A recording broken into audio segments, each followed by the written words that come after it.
What's going on, everybody? Mortem here, this time bringing you my review after 100% for Eriksholm, The Stolen Dream. A short and sweet stealth title that should make for a relatively short and sweet review, but before we get into all of that, to get my usual stuff out of the way, I review games after 100% all the time to set me apart from other reviewers on the platform, and while that does include the achievements, it also includes a lot more than that. There's a link below covering everything I go over, and my Steam profile is public and linked below as well. What's more, though, in the case of this game, with this going up before the game's official release date, it should be obvious then that I received a review copy from the developers of this, but as I mentioned, it's also a pretty short and sweet title. 100% on this took me a little less than 15 hours, like 14 I think if you want to be specific. Going through the story will be like 90% of it, and then there are some collectibles. You can repeat the chapters you've already completed to go back and get, and that progress is tracked and cumulative, so you don't have to like play through the entire game again, as an example. So it is an extremely easy game to 100%. Really, the only thing of note there is that sometimes the collectibles won't necessarily register in your completion tab, which means you need to just restart the checkpoint and grab it again, and that was really the only problem I had on that front. Otherwise, let's get into it. So this is a stealth game. I would probably hesitate to call it a stealth tactics title, like in the vein of, say, Me games with Shadow Gambit, that type of stuff, but more it's just a stealth puzzle game. You'll be moving through various arenas with like guards and people you have to avoid, and you're going to utilize the abilities of 3 different characters to make that happen. There is, more often than not, just like one solution to the problem, though, which means it's not a terribly replayable game, but thankfully some surprising production value and a pretty good story are what make up for that on the gameplay side of things. But honestly, this game is expensive for what it is. It's going to be launching at a $40 price tag, and just a single run of the story was a little under 10 hours for me. So it is a little on the pricey side, but otherwise, let's dive into it in full. So kicking it off with the technical state of this game. Honestly, it did run very well, so that's something. No substantial issues, no crashes, anything like that. The only 2 problems are one that I already mentioned. I ran into problems with collectibles occasionally not registering, but again, you can just run through and grab them again, and the game will let you replay chapters and even down to the specific checkpoints you would like to replay. So it is extremely easy to go back and go get those, so not a huge deal at the end of the day. And then the only other problem I ran into is that like occasionally animations would be weird, characters running sideways, that kind of thing.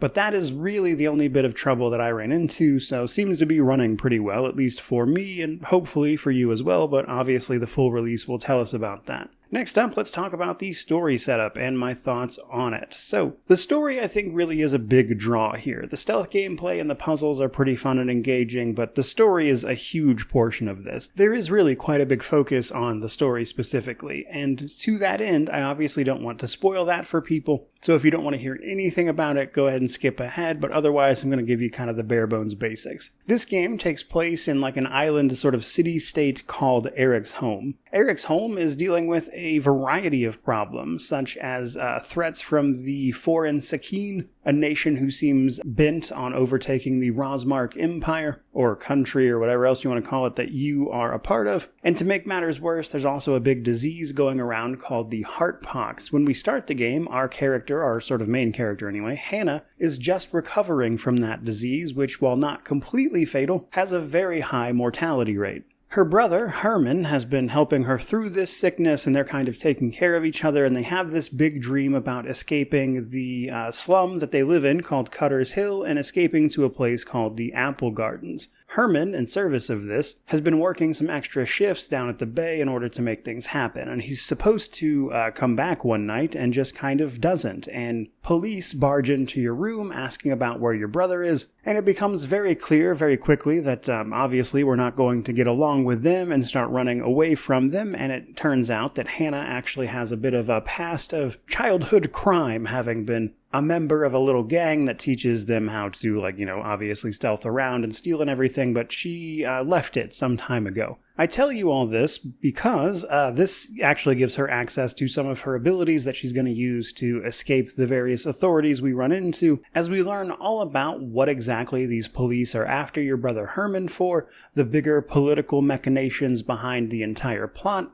and a whole host of other stuff. And along the way, I will say that the narrative and the world building are the really big highlights of this game. I think the stealth puzzles are fun, but they also did a really good job of representing this little world they've created, even though it's not particularly large. Like, the city does actually feel fairly alive, and the locations you encounter do wind up being pretty interesting. I would characterize the story as pretty good overall. It is a little short and sweet, as you'd imagine with the runtime, but otherwise it was a fairly enjoyable experience. Which brings us to kind of the rest of the review, really, kind of everything else. So the gameplay, the world, the, I guess, combat in the form of stealth puzzles, that kind of thing. The game itself is divided across 8 chapters, which are then subdivided into a bunch of checkpoints per chapter. As you clear these out, you can go back and replay them at your leisure, but each mission can generally be divided into large areas that typically have some sort of puzzle, be that avoiding the authorities or interacting with the environment in some way that allows you to avoid the authorities. Now, probably my favorite thing about this is how reactive these puzzles actually are. For instance, you will gain the ability to take down various enemies, and we'll talk more about that in just a second, but more often than not, the other guards and things in the area will react to that alongside you activating like machinery and stuff, which honestly feels great because it's not uncommon to play these types of games and, you know, the AI behind the enemies that are supposed to be looking for you is less than stellar. Whereas here, while I wouldn't pretend it's some masterpiece or anything, they are genuinely very reactive to whatever it is you're trying to do, which was fun.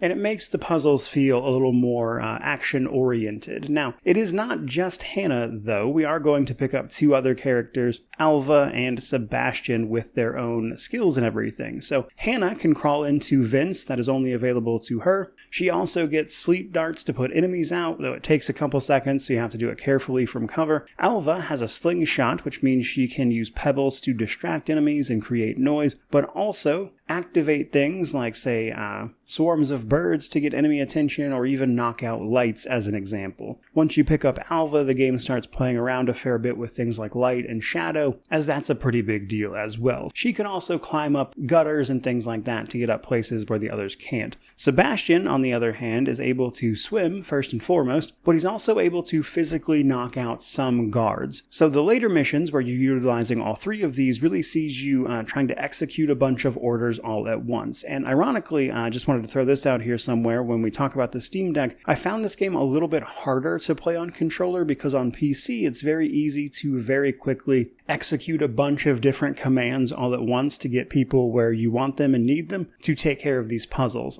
Whereas on the Steam Deck or with a controller, it's harder to sort of give those commands and then switch to another character because you are physically controlling the movement as opposed to just clicking where you want them to go on PC before switching to another character. So I honestly do think these will probably be a little more difficult puzzles on controller. But really, the sort of wrench in all your plans here is dealing with each individual situation. For instance, there are sentries, more difficult guards that require you to both sleep them with Hannah, but also knock them out with Sebastian in quick succession in order to actually defeat them. There's also things like crane puzzles, the noise that I've already mentioned, messing around with light and shadow as you go in order to distract guards and pull them to the various places you'll be able to take them out. And while those puzzles are pretty fun overall, it is probably worth a mention that there tends to really only be one solution to most of them. There are some areas that are a little more open and you've got a little more leeway in terms of like what you tackle when, but a lot of areas there really is only one way forward. And that can be a little frustrating when combined with the fact that if a guard sees you, it's game over. You have to restart from the checkpoint, which is constantly saving, typically before whatever move you just made. So not like literally back to the checkpoint that marks the level progress, mind you, but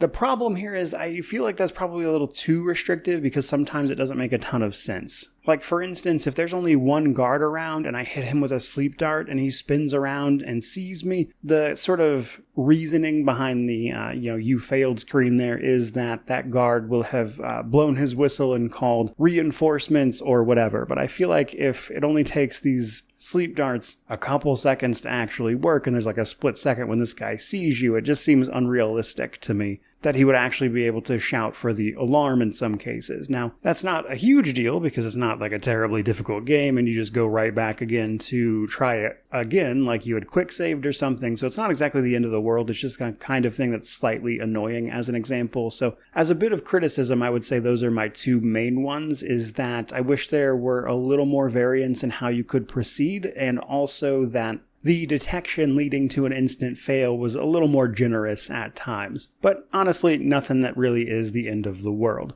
Moving right along to the Steam Deck, however. The Steam Deck, unsurprisingly, runs this game very well. I completed a few chapters of this on the Steam Deck, didn't really have any issues. Obviously, the control layout's a little different, and as I mentioned, it can be harder to give commands, but I didn't have any trouble running this at all. Seems like a perfectly good game to play on that platform if that's something you want to do. And given the sort of shorter nature of it, I could definitely see people playing it there as well. Just be mindful of the controls that I mentioned. So while it currently has an unknown rating for the Steam Deck, I would imagine it'll probably wind up being verified in the end. Which brings us to our positives and negatives, and then we'll wrap this thing up. So the positives for me were really the good story and the fact that the stealth puzzles are fun. I really enjoyed learning about this world. I enjoyed the overall plot, the cutscenes, the voice acting. All of that is surprisingly high quality, which is probably why then the sort of base price of this game is so high. I just think people are going to have a little trouble justifying that against the actual content we're getting here. And then on top of that, I really did enjoy puzzling out a lot of this stuff and utilizing each character's abilities to figure things out. It was engaging without ever feeling like a time sink at the same time. So some pretty good stuff in there. But on the negative side, it's the constant instant fails that honestly just seem a little silly sometimes with the knockouts that I mentioned. And the fact that a lot of these puzzles really only have one solution. You have a little bit of leeway in some of the slightly more open areas, but a lot of them, it's primarily just the one option. And I think that's a bit of a bummer given how much I enjoyed these puzzles otherwise. And I think if they change these to be a little more approachable in terms of the dynamic elements, that probably would have pushed it over the edge for me personally. But that does bring us to our conclusion. And my conclusion for Eriksholm here is that this is a pretty good game that is honestly probably too expensive for what it is. It's fun, it's a short and sweet little adventure, I like the story, I like the puzzle mechanics, but $40 US for this just seems like a little bit much for me. I think like $30 would have been my preferred maximum. Especially since, while I enjoyed this game, nothing about it is so special as to warrant that higher price in my opinion. And